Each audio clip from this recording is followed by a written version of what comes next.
নমস্কার, আর একটা গুরুত্বপূর্ণ আপডেট নিয়ে চলে এলাম। খুব গুরুত্বপূর্ণ ভিডিও। চ্যানেলে ফার্স্ট টাইম থেকে চ্যানেলটাকে সাবস্ক্রাইব করে বেল আইকনটা টিপে রাখতে হবে লেটেস্ট গুরুত্বপূর্ণ আপডেট পাওয়ার জন্য স্টেপ টু স্টেপ। আজকের আপডেটটি আপনাদের সামনে তুলে ধরছি। আজ কথা বলবো অঙ্গনওয়াড়ি কর্মীদের নিয়ে। হ্যাঁ, অঙ্গনওয়াড়ি কর্মীদের নিয়ে একটা দুর্দান্ত খবর আছে। কী আপডেট আছে সমস্ত কিছু বলে দেবো। 9 থেকে 17ই আগস্ট, 9 থেকে 17ই আগস্ট এই ডেটটা মাথায় রাখতে হবে। দিদিদের একটা নতুন দায়িত্ব পালন করতে হবে। অফিসারি নির্দেশ দিতে দিচ্ছে একদম সরকার। কী কাজ করতে হবে সমস্ত কিছু এই প্রতিবেদনে বলবো। চ্যানেলে ফার্স্ট টাইমে থাকলে চ্যানেলকে সাবস্ক্রাইব করে বেল আইকনটা টিপে রাখতে হবে লেটেস্ট গুরুত্বপূর্ণ আপডেট পাওয়ার জন্য। স্টেপ টু স্টেপ আজকের আপডেটটি আপনাদের সামনে তুলে ধরছি। নমস্কার দিদিরা, রাজ্যের সমস্ত অঙ্গনওয়াড়ি কর্মী এবং সহায়িকাদের দিদিমণিদের জন্য একটি অত্যন্ত গুরুত্বপূর্ণ এবং জরুরি অফিসিয়ালি নোটিশ জারি করা হচ্ছে। আগামী 9ই আগস্ট থেকে 17ই আগস্ট পর্যন্ত আপনাদের নতুন কিছু বিশেষ দায়িত্ব পালন করতে হবে। এই বিষয়ে রাজ্য সরকারের ডিরেক্টর অফ ICDS থেকে একদম নতুন একটি অফিসিয়াল মেমো প্রকাশ করেছে। কি এই নির্দেশিকা, কি কাজ করতে হবে আপনাদের, এই সমস্ত তথ্য আজকের ভিডিওতে আমি আপনাদের একদম অফিসিয়ালি নোটিশ সহ বিস্তারিত জানাবো। ভিডিওটিতে স্কিপ না করে শেষ পর্যন্ত থাকুন। আপনারা এখন স্ক্রিনে যে নোটিশটি দেখছেন সেটি ICDS ডিরেক্টর ICDS থেকে সমস্ত জেলা শাসকদের ডিস্ট্রিক্ট ম্যাজিস্ট্রেটের উদ্দেশ্যে পাঠানো হয়েছে। এই নোটিশের মূল বিষয় হলো হর ঘর তেরেঙ্গা, অর্থাৎ হর ঘর তেরেঙ্গা কর্মসূচি আপনাদের পালন করতে হবে।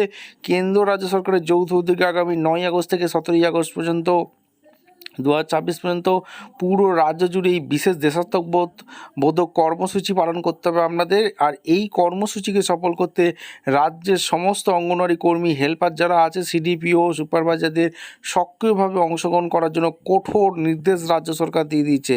এবার আসুন জেনে নেওয়া যাক এই 9 থেকে 17ই আগস্টের মধ্যে অঙ্গনওয়াড়ি কর্মীদের ঠিক কী কাজ বা দায়িত্ব পালন করতে হবে। তিরঙ্গা র্যালি, প্রভাত ফেরি, জেলা মহকুমা ব্লক এবং গ্রাম পঞ্চায়েত স্তরে সাধারণ মানুষকে সাথে নিয়ে বড় আকারে তেরেঙ্গা র্যালি বা প্রভাত ফেরির আয়োজন করতে হবে, যেখানে ভারতের জাতীয় পতাকা প্রদর্শন করতে হবে।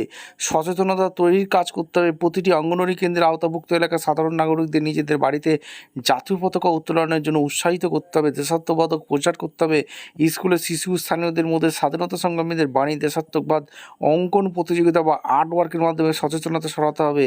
তিরঙ্গা সিন সাজসজ্জা, বিশেষ জনবহুল স্থানগুলোতে জাতীয় পতাকার থিমে বড় সুন্দর আলোচনা বা অ্যাঙ্গেলি দেওয়ার জন্য উৎসাহ দিতে হবে। রিপোর্ট পেজ, এই কর্মসূচি ICDS কর্মীদের অংশগ্রহণ একটি সংক্ষিপ্ত রিপোর্ট বা বিবরণী জেলা স্তরে রক্ষণাবেক্ষণ করা হবে এবং তা পরবর্তীতে জমা দিতে হবে। সুতরাং বুঝতেই পারছেন, আগামী 9ই আগস্ট থেকে 17ই আগস্টের মধ্যে প্রতিটি অঙ্গনওয়াড়ি কেন্দ্র এবং কর্মীদের এই কাজের সাথে যুক্ত থাকতে হবে। এটি একটি অত্যন্ত গুরুত্বপূর্ণ সরকারি নির্দেশ, তাই রাজ্যের সমস্ত দিদিমণি নিজেদের প্রস্তুতি শুরু করে দিন। ভিডিওটি ইনফরমেটিভ মনে হলে অবশ্যই একটি লাইক করবেন। আপনার চেনা পরিচিত সমস্ত অঙ্গনওয়াড়ি কর্মীদের সাথে এই ভিডিওটি প্রচুর শেয়ার করে দিন, যাতে সবাই এই আপডেটটি জানতে পারেন। আর এই ধরনের সমস্ত সরকারি চাকরি ও ICDS সংক্রান্ত খবরের আপডেট সবার আগে পেতে আমাদের চ্যানেলে এক্ষুনি সাবস্ক্রাইব করে পাশে বেল আইকনটা টিপে রাখুন। দেখা হচ্ছে কোনো পরবর্তী ভিডিওতে।